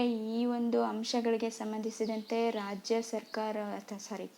ನಮ್ಮ ಸರ್ಕಾರವು ಅನೈತಿಕ ಮಾರಾಟ ತಡೆ ಕಾಯ್ದೆ 1956 ಕೊಟ್ಟಿದ್ದಾರೆ ನೋಡಿ. ಇಲ್ಲಿ ಅನೈತಿಕ ವ್ಯವಹಾರಗಳ ಕಾಯ್ದೆ ಅಥವಾ ಅನೈತಿಕ ಮಾರಾಟ ತಡೆ ಕಾಯ್ದೆ 1956 ಮತ್ತು ಕನಿಷ್ಠ ಕೂಲಿ ಕಾಯ್ದೆ 1948, ವರದಕ್ಷಿಣೆ ನಿಷೇಧ ಕಾಯ್ದೆ 1961, ಜೀತ ಪದ್ಧತಿ ನಿರ್ಮೂಲನಾ ಕಾಯ್ದೆ 1976 ಮತ್ತು ಅದೇ ರೀತಿಯಾಗಿ ಕನಿಷ್ಠ ಕೂಲಿ ಕಾಯ್ದೆ 1948 ಆಗಾಗಲೇ ಹೇಳಿದೆ. ಮತ್ತು ಸಮಾನ ಸಂಭಾವನಾ ಕಾಯ್ದೆ ಅದು ಕೂಡ 1976ರಲ್ಲಿ ಬರುತ್ತೆ, ಸಮಾನ ಸಂಭಾವನಾ ಕಾಯ್ದೆ. ಇನ್ನು ಸತಿ ನಿಷೇಧ ಕಾಯ್ದೆ 1987, ಕೌಟುಂಬಿಕ ದೌರ್ಜನ್ಯ ಕಾಯ್ದೆ 2005, ಮಾನವ ಹಕ್ಕುಗಳ ರಕ್ಷಣಾ ಕಾಯ್ದೆ 1993. ಈ ಒಂದು ರೀತಿಯಾದಂತಹ ಕೆಲವೊಂದು ಕಾಯ್ದೆಗಳನ್ನು ಜಾರಿಗೊಳಿಸುವುದರ ಮೂಲಕವಾಗಿ ಶೋಷಣೆಯನ್ನು ತಪ್ಪಿಸುವ ನಿಟ್ಟಿನಲ್ಲಿ ತನ್ನ ಕೆಲಸವನ್ನು ನಮ್ಮ ಕೇಂದ್ರ ಸರ್ಕಾರವು ಮಾಡಿರೋದನ್ನು ನಾವು ನೋಡ್ಬೋದು. ಇನ್ನು 24ನೇ ವಿಧಿ ಬಂದ್ಬಿಟ್ಟು ಮಕ್ಕಳನ್ನು ಅಪಾಯಕಾರಿ ಸ್ಥಳಗಳಲ್ಲಿ ನೇಮಿಸಿಕೊಳ್ಳಬಾರ್ದು ಅಂತ ಹೇಳ್ಬಿಟ್ಟು ಹೇಳುತ್ತೆ. ಈ ಒಂದು 24ನೇ ವಿಧಿಯಲ್ಲಿ 14 ವರ್ಷಕ್ಕಿಂತ ಕಡಿಮೆ ವಯಸ್ಸಿನ ಮಕ್ಕಳನ್ನು ಯಾವುದೇ ಕಾರ್ಖಾನೆ, ಗಣಿ ಅಥವಾ ಅಪಾಯಕಾರಿ ಕೆಲಸಗಳಲ್ಲಿ ನೇಮಿಸಿಕೊಳ್ಳುವಂತಿಲ್ಲ ಅಂತ ಹೇಳ್ಬಿಟ್ಟು ನಮಗೆ 24ನೇ ವಿಧಿಯು ತಿಳಿಸಿಕೊಡುತ್ತೆ. ಈ ಒಂದು ನಿಟ್ಟಿನಲ್ಲಿ ನಮ್ಮ ಸರ್ಕಾರವು ಬಾಲಕಾರ್ಮಿಕ ಪದ್ಧತಿ ನಿಷೇಧ ಮತ್ತು ನಿಯಂತ್ರಣ ಕಾಯ್ದೆ 1986, ಕಾರ್ಖಾನೆ ಕಾಯ್ದೆ 1948, ಗಣಿ ಕಾಯ್ದೆ 1952, ಪ್ಲಾಂಟೇಶನ್ ಲೇಬರ್ ಕಾಯ್ದೆ 1951 ಈ ಕಾಯ್ದೆಗಳನ್ನು ಜಾರಿಗೊಳಿಸೋದ್ರ ಮೂಲಕವಾಗಿ ಮಕ್ಕಳ ರಕ್ಷಣೆಗೆ ತನ್ನದೇ ಆದಂತಹ ಯೋಜನೆಗಳನ್ನು ಮತ್ತು ಕಾಯ್ದೆಗಳನ್ನು ರೂಪಿಸಿ ಈ ನಿಟ್ಟಿನಲ್ಲಿ ಕಾರ್ಯನಿರ್ವಹಿಸ್ತಾ ಇರೋದನ್ನು ನಾವು ನೋಡಬಹುದು ಸ್ನೇಹಿತರೆ. ಇನ್ನು ಧಾರ್ಮಿಕ ಸ್ವಾತಂತ್ರ್ಯದ ಹಕ್ಕನ್ನು 25ನೇ ವಿಧಿಯಿಂದ 28ನೇ ವಿಧಿಯವರೆಗೆ ವಿವರಿಸಿರುವುದನ್ನು ನಾವು ನೋಡಬಹುದು. 25ನೇ ವಿಧಿ ಪ್ರತಿಯೊಬ್ಬ ವ್ಯಕ್ತಿಯು ತನ್ನ ಆತ್ಮಸಾಕ್ಷಿಗೆ ಸರಿ ಎನಿಸಿದ ಯಾವುದೇ ಧರ್ಮವನ್ನು ಸ್ವೀಕರಿಸುವ, ಪಾಲಿಸುವ, ಆಚರಿಸುವ ಮತ್ತು ಬೋಧಿಸುವ, ಪ್ರಚಾರ ಮಾಡುವಂತಹ ಸ್ವಾತಂತ್ರ್ಯವನ್ನು ಹೊಂದಿರ್ತಾನೆ ಅಂತ ಹೇಳುತ್ತೆ. ಇಲ್ಲಿ ಇನ್ನೊಂದು ವಿಚಾರ ಹೇಳಬೇಕು, ಬಲವಂತದ ಮತದಾನವನ್ನು ನಿಷೇಧಿಸಲಾಗಿದೆ ಅಂತ ಹೇಳಿದೆ. ಇನ್ನು 26ನೇ ವಿಧಿ ಬಂದ್ಬಿಟ್ಟು ಧಾರ್ಮಿಕ ವಿದ್ಯಮಾನಗಳ ಸ್ವಾತಂತ್ರ್ಯ ಅಂತ ಹೇಳ್ಬಿಟ್ಟು, ಈ ಒಂದು ಸ್ವಾತಂತ್ರ್ಯದ ಪ್ರಕಾರವಾಗಿ ಯಾವುದೇ ಧರ್ಮೀಯರು ಅಥವಾ ಪಂಥದವರು ಧಾರ್ಮಿಕ ದಾನ ದತ್ತಿ ಉದ್ದೇಶಗಳಿಗಾಗಿ ಸಂಸ್ಥೆಗಳನ್ನು ಸ್ಥಾಪನೆ ಮಾಡ್ಕೋಬಹುದು ಮತ್ತು ಅವುಗಳ ನಿರ್ವಹಣೆಯನ್ನು ಮಾಡಬಹುದು. ಆ ರೀತಿಯಾದಂಥ ಹಕ್ಕನ್ನು ನಮಗೆ 26ನೇ ವಿಧಿಯ ಮೂಲಕವಾಗಿ ನಮಗೆ ನಮ್ಮ ಸಂವಿಧಾನ ಕೊಟ್ಟಿರುತ್ತೆ. ಅದೇ ರೀತಿಯಾಗಿ 27ನೇ ವಿಧಿ ಬಂದ್ಬಿಟ್ಟು ಒಂದು ನಿರ್ದಿಷ್ಟ ಧರ್ಮದ ಪೋಷಣೆಗಾಗಿ ತೆರಿಗೆ ಪಾವತಿಸುವುದರಿಂದ ನಿರ್ದಿಷ್ಟವಾದಂತಹ ಧರ್ಮದ ಪೋಷಣೆ ಮಾಡೋದಕ್ಕೋಸ್ಕರವಾಗಿ ತೆರಿಗೆಯನ್ನು ಪಾವತಿ ಮಾಡಬಹುದು ಅನ್ನೋ ಸ್ವಾತಂತ್ರ್ಯವನ್ನು ನೀಡಿದೆ. ಈ ವಿಧಿಯ ಪ್ರಕಾರವಾಗಿ ಹೇಳೋದಾದರೆ ಯಾವುದೇ ನಿರ್ದಿಷ್ಟ ಧರ್ಮ ರಕ್ಷಣೆ ಪೋಷಣೆ ಮಾಡೋದಕ್ಕೋಸ್ಕರ ಮತ್ತು ಅದರ ನಿರ್ವಹಣೆ ಮಾಡೋದಕ್ಕೋಸ್ಕರವಾಗಿ ಪ್ರಚಾರ ಮಾಡೋದಕ್ಕಾಗಿ ತೆರಿಗೆ ಅಥವಾ ವಂತಿಕೆಯನ್ನು ನೀಡುವಂತೆ ಒಬ್ಬ ನೌಕರರನ್ನು ಒತ್ತಾಯಿಸುವಂತಿಲ್ಲ ಮತ್ತು ತೆರಿಗೆಯಿಂದ ಸಂಗ್ರಹಿಸಿದ ಹಣವನ್ನು ಒಂದು ನಿರ್ದಿಷ್ಟ ಧರ್ಮದ ಪೋಷಣೆ ಅಥವಾ ನಿರ್ವಹಣೆಗಾಗಿ ರಾಜ್ಯವು ವೆಚ್ಚ ಮಾಡುವಂತಿಲ್ಲ ಅನ್ನುವಂತಹ ನಿಬಂಧನೆಯನ್ನು ಇಲ್ಲಿ ಹಾಕಿದೆ. ಅದೇ ರೀತಿಯಾಗಿ ಇನ್ನು 28ನೇ ವಿಧಿ ಬಂದ್ಬಿಟ್ಟು ಧಾರ್ಮಿಕ ಬೋಧನಾ ಸ್ವಾತಂತ್ರ್ಯ. ಸ್ನೇಹಿತರೆ, ಇಲ್ಲಿ ಕೇಂದ್ರ ಮತ್ತು ರಾಜ್ಯ ಸರ್ಕಾರದ ಪೂರ್ಣ ಅನುದಾನಕ್ಕೆ ಒಳಪಟ್ಟಿರ್ತಕ್ಕಂತಹ ಯಾವುದೇ ಶಿಕ್ಷಣ ಸಂಸ್ಥೆಯಲ್ಲಿ ಮಾತ್ರ ಅದು ಶಿಕ್ಷಣಾರ್ಥಿಯ ಸಮ್ಮತಿ ಇದ್ದರೆ ಮಾತ್ರ ಈ ಬೋಧನೆಯನ್ನು ಮಾಡಬಹುದು. ಆದರೆ ಶಿಕ್ಷಣಾರ್ಥಿಯ ಸಮ್ಮತಿ ಇಲ್ಲದೆ ಅವನಿಗೆ ಅಥವಾ ಅವಳಿಗೆ ಅವರಿಗೆ ಧಾರ್ಮಿಕ ಬೋಧನೆಯನ್ನು ಮಾಡುವಂತಿಲ್ಲ. ಇನ್ನು ಧಾರ್ಮಿಕ ಬೋಧನೆ ಮಾಡುವ ಉದ್ದೇಶದಿಂದ ಸ್ಥಾಪಿಸಲ್ಪಟ್ಟಿರ್ತಕ್ಕಂತಹ ಶೈಕ್ಷಣಿಕ ಸಂಸ್ಥೆಗಳಲ್ಲಿ ಮಾತ್ರ ಧಾರ್ಮಿಕ ಬೋಧನೆಯನ್ನು ಮಾಡಬಹುದು ಅನ್ನೋ ಅಂಶವನ್ನು ನಮಗೆ ಈ ವಿಧಿಯು ತಿಳಿಸಿಕೊಡುತ್ತೆ. ಇನ್ನು 5ನೇ ಹಕ್ಕು ಬಂದ್ಬಿಟ್ಟು ನಮಗೆ ಸಾಂಸ್ಕೃತಿಕ ಮತ್ತು ವಿದ್ಯಾಭ್ಯಾಸದ ಹಕ್ಕು ಅಥವಾ ಸಾಂಸ್ಕೃತಿಕ ಮತ್ತು ಶೈಕ್ಷಣಿಕ ಹಕ್ಕು. ಇದು 29ರಿಂದ 30ನೇ ವಿಧಿಯಲ್ಲಿ ನಮಗೆ ವಿವರಿಸಲ್ಪಟ್ಟಿರುತ್ತೆ. 29ನೇ ವಿಧಿ ಏನು ಹೇಳುತ್ತೆ ಅಂತ ಹೇಳಿದ್ರೆ, ಅಲ್ಪಸಂಖ್ಯಾತರ ಹಿತಾಸಕ್ತಿ ಸಂರಕ್ಷಣೆ ಅಂತ ಹೇಳ್ಬಿಟ್ಟು, ಯಾವುದೇ ಭಾಗದಲ್ಲಿ ನೆಲೆಸಿರುವ ಪೌರರ ಯಾವುದೇ ವರ್ಗವು ತನ್ನದೇ ಆದ ವಿಭಿನ್ನ ಭಾಷೆ ಮತ್ತು ಲಿಪಿ ಮತ್ತು ಸಂಸ್ಕೃತಿಯನ್ನು ಹೊಂದಿರುತ್ತೆ. ಈ ರೀತಿಯಾದಂತಹ ಲಿಪಿ, ಸಂಸ್ಕೃತಿ ಮತ್ತು ಭಾಷೆಯನ್ನು ಅಭಿವೃದ್ಧಿಪಡಿಸುವ ಮತ್ತು ಸಂರಕ್ಷಿಸಿಕೊಳ್ಳುವಂಥ ಹಕ್ಕನ್ನು 29ನೇ ಒಂದು ವಿಧಿಯಲ್ಲಿ ನೀಡಿರುತ್ತೆ ಅಂತ ಹೇಳ್ಬೋದು ಸ್ನೇಹಿತರೆ. ಈ ರಾಜ್ಯವು ಯಾವುದೇ ವ್ಯಕ್ತಿಯ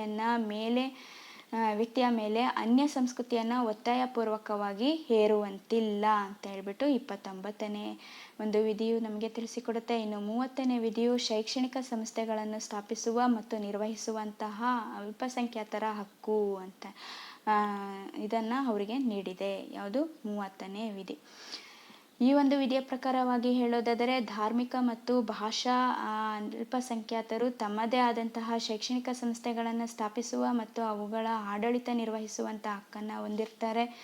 ಇಲ್ಲಿ ಕೇಂದ್ರ ಸರ್ಕಾರ 6 ಸಮುದಾಯಗಳಿಗೆ ರಾಷ್ಟ್ರಮಟ್ಟದ ಧಾರ್ಮಿಕ ಅಲ್ಪಸಂಖ್ಯಾತರ ಸ್ಥಾನವನ್ನು ನೀಡಿದೆ ಸ್ನೇಹಿತರೆ. ಅವುಗಳು ಯಾವುವು ಅಂತ ಹೇಳಿದ್ರೆ, 1 ಮುಸಲ್ಮಾನರು, ಕ್ರಿಶ್ಚಿಯನ್ನರು, ಸಿಖ್ಖರು, ಬೌದ್ಧರು, ಜೈನರು ಮತ್ತು ಜೊರಾಸ್ಟ್ರಿಯನ್ನರು ಅಂತ ಹೇಳಬಹುದು. ಜೊರಾಸ್ಟ್ರಿಯನ್ನರು ಅಂದರೆ ಪಾರ್ಸಿಗಳು ಅಂತ ಏನು ಕರಿತೀವಲ್ವಾ ಅವರು.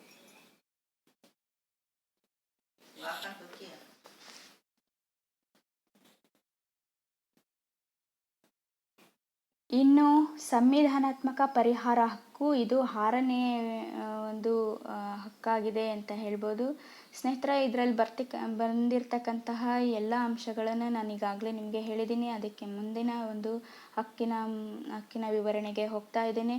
ಇದು ಸಂವಿಧಾನ ಪರಿಹಾರ ಹಕ್ಕು, ಇದು 32ನೇ ವಿಧಿಯಲ್ಲಿ ನಮಗೆ ಕೊಡಮಾಡಲ್ಪಟ್ಟಿರುತ್ತೆ. ಇಲ್ಲಿ ಯಾವುದೇ ವ್ಯಕ್ತಿಯ ಮೂಲಭೂತ ಹಕ್ಕುಗಳು ಉಲ್ಲಂಘನೆಗೆ ಒಳಗಾದರೆ ಅಂತಹ ವ್ಯಕ್ತಿಯು ತನ್ನ ಮೂಲಭೂತ ಹಕ್ಕುಗಳ ರಕ್ಷಣೆಗಾಗಿ ಸರ್ವೋಚ್ಚ ನ್ಯಾಯಾಲಯದ ಮೊರೆ ಹೋಗ್ಬೋದು. ಆಗ ಸರ್ವೋಚ್ಚ ನ್ಯಾಯಾಲಯವು ಸಂವಿಧಾನದ 32ನೇ ವಿಧಿ ಅಡಿಯಲ್ಲಿ ವಿಶೇಷ ಆಜ್ಞೆಗಳನ್ನು ಅಂದರೆ ರಿಟ್ಗಳನ್ನು ಹೊರಡಿಸೋದ್ರ ಮೂಲಕವಾಗಿ ಅವರಿಗೆ ರಕ್ಷಣೆಯನ್ನು ಒದಗಿಸುತ್ತೆ ಅಂತ ಹೇಳ್ಬೋದು. ಡಾಕ್ಟರ್ BR ಅಂಬೇಡ್ಕರ್ ರವರು 32ನೇ ವಿಧಿಯನ್ನು ಸಂವಿಧಾನದ ಆತ್ಮ ಮತ್ತು ಹೃದಯ ಅಂತ ಹೇಳ್ಬಿಟ್ಟು ಪ್ರಶಂಸೆ ಮಾಡಿದ್ದಾರೆ. ಇಲ್ಲಿ ಕೊಟ್ಟಿದ್ದಾರೆ ನೋಡಿ, ಡಾಕ್ಟರ್ BR ಅಂಬೇಡ್ಕರ್ ರವರು 32ನೇ ವಿಧಿಯನ್ನು ಆತ್ಮ ಮತ್ತು ಹೃದಯ, ಯಾವುದು ಸಂವಿಧಾನದ ಆತ್ಮ ಮತ್ತು ಹೃದಯ ಅಂತ ಹೇಳ್ಬಿಟ್ಟು ಕರೆದಿದ್ದಾರೆ. ಇನ್ನು ಮೂಲಭೂತ ಹಕ್ಕುಗಳ ರಕ್ಷಣೆಗಾಗಿ ಉಚ್ಚ ನ್ಯಾಯಾಲಯಗಳು ಕೂಡ ಸಂವಿಧಾನದ 226ನೇ ವಿಧಿ, ನಾನು ಈಗಾಗಲೇ ಹೇಳಿದ್ದೀನಿ, 226ನೇ ವಿಧಿಯು ಮೂಲಭೂತ ಮತ್ತು ಮೂಲಭೂತವಲ್ಲದ 2 ಹಕ್ಕುಗಳಿಗೂ ರಕ್ಷಣೆಯನ್ನು ಒದಗಿಸುತ್ತೆ ಅಂತೇಳಿ. ಅದೇ ರೀತಿಯಾಗಿ ಉಚ್ಚ ನ್ಯಾಯಾಲಯಗಳು ಕೂಡ ಸಂವಿಧಾನದ 226ನೇ ವಿಧಿ ಅಡಿಯಲ್ಲಿ ವಿಶೇಷ ಆಜ್ಞೆಗಳು ಮತ್ತು ರಿಟ್ಗಳನ್ನು ಹೊರಡಿಸುವಂತಹ ಅಧಿಕಾರವನ್ನು ಹೊಂದಿರ್ತವೆ. ಇನ್ನು ಮೂಲಭೂತ ಹಕ್ಕುಗಳು ಅನುಷ್ಠಾನಕ್ಕಾಗಿ ಅಥವಾ ಜಾರಿಗಾಗಿ ಸಂವಿಧಾನ 32ನೇ ವಿಧಿಯಲ್ಲಿ ಸರ್ವೋಚ್ಚ ನ್ಯಾಯಾಲಯದಲ್ಲಿ ಹಾಗೂ 226ನೇ ವಿಧಿ ಅಡಿಯಲ್ಲಿ ಉಚ್ಚ ನ್ಯಾಯಾಲಯದಲ್ಲಿ ಅರ್ಜಿಯನ್ನು ಸಲ್ಲಿಸಬಹುದು ಅನ್ನೋ ಒಂದು ಮಾಹಿತಿಯನ್ನು ನೀಡುತ್ತೆ. ಇನ್ನು ಸರ್ವೋಚ್ಚ ನ್ಯಾಯಾಲಯ ಹಾಗೂ ಉಚ್ಚ ನ್ಯಾಯಾಲಯವನ್ನು ಮೂಲಭೂತ ಹಕ್ಕುಗಳ ರಕ್ಷಕ ಅಂತ ಹೇಳ್ಬಿಟ್ಟು ನಾವು ಕರಿತೀವಿ. ಇಲ್ಲಿದೆ ನೋಡಿ, ಸರ್ವೋಚ್ಚ ನ್ಯಾಯಾಲಯವು ಮೂಲಭೂತ ಹಕ್ಕುಗಳ ರಕ್ಷಕ ಅಂತ ಹೇಳ್ಬಿಟ್ಟು ನಾವು ಇಲ್ಲಿ ಕರಿತೇವೆ. ಸ್ನೇಹಿತರೆ, ಇಲ್ಲಿ ವಿಶೇಷ ಆಜ್ಞೆಗಳು ಮತ್ತು ರಿಟ್ಗಳು ಅಂತ ಬಂದವಾಗ ಕೆಲವೊಂದು ಅಂಶಗಳನ್ನು ನಾನು ಇಲ್ಲಿ ತಿಳಿಸ್ಕೊಡ್ತೇನೆ. ಬಂದಿ ಪ್ರತ್ಯಕ್ಷೀಕರಣ ಅಂತ ಹೇಳ್ಬಿಟ್ಟು ಬಂದಿ ಪ್ರತ್ಯಕ್ಷೀಕರಣ ಅಂತ ಹೇಳಿದ್ರೆ, ಯಾವುದೇ ಕಾರಣವಿಲ್ಲದೆ ವ್ಯಕ್ತಿಯನ್ನು ಪೊಲೀಸರು ಬಂಧನಕ್ಕೆ ಒಳಪಡಿಸಿದರೆ ಅವನಾಗಲಿ ಅಥವಾ ಅವನ ಪರವಾಗಲಿ ಯಾರಾದರೂ ಬಿಡುಗಡೆಗಾಗಿ ಈ ಅರ್ಜಿಯನ್ನು ಸಲ್ಲಿಸ್ಬೋದು. ಬಂಧಿತ ವ್ಯಕ್ತಿಯನ್ನು 24 ಗಂಟೆಯ ಒಳಗಾಗಿ ನ್ಯಾಯಾಲಯದ ಮುಂದೆ ಹಾಜರುಪಡಿಸಬೇಕು. ಕ್ರಿಮಿನಲ್ ಅಪರಾಧಕ್ಕೆ ಈ ರಿಟ್ ಅರ್ಜಿ ಅನ್ವಯಿಸೋದಿಲ್ಲ ಅಂತ ಹೇಳ್ಬಿಡ್ತಾರೆ. ಅಂದರೆ ಯಾರನ್ನಾದರೂ ಕೊಲೆ ಮಾಡಿಬಿಟ್ಟು ಅಥವಾ ಮರ್ಡರ್ ಮಾಡಿಬಿಟ್ಟು ಬಂದಿರೋ ಅಂಥವ್ರಿಗೆ ಈ ಒಂದು ಬಂದಿ ಪ್ರತ್ಯಕ್ಷೀಕರಣ ಅನ್ವಯ ಆಗೋದಿಲ್ಲ ಸ್ನೇಹಿತರೆ. ವಿನಾಕಾರಣ ಏನು ಕಾರಣ ಇಲ್ಲದೆ ವ್ಯಕ್ತಿಯನ್ನು ಪೊಲೀಸ್ನವರು ಅರೆಸ್ಟ್ ಮಾಡಿದರೆ ಅಂತಹ ಒಂದು ವ್ಯಕ್ತಿಗೆ ಮಾತ್ರ ಈ ಒಂದು ಬಂದಿ ಪ್ರತ್ಯಕ್ಷೀಕರಣ ಹೇಬಿಯಸ್ ಕಾರ್ಪಸ್ ಅನ್ವಯ ಆಗುತ್ತೆ. ಇಲ್ಲಿ ಹೇಬಿಯಸ್ ಕಾರ್ಪಸ್ ಎಂಬುದು ಲ್ಯಾಟಿನ್ ಭಾಷೆಯ ಪದವಾಗಿರುತ್ತೆ.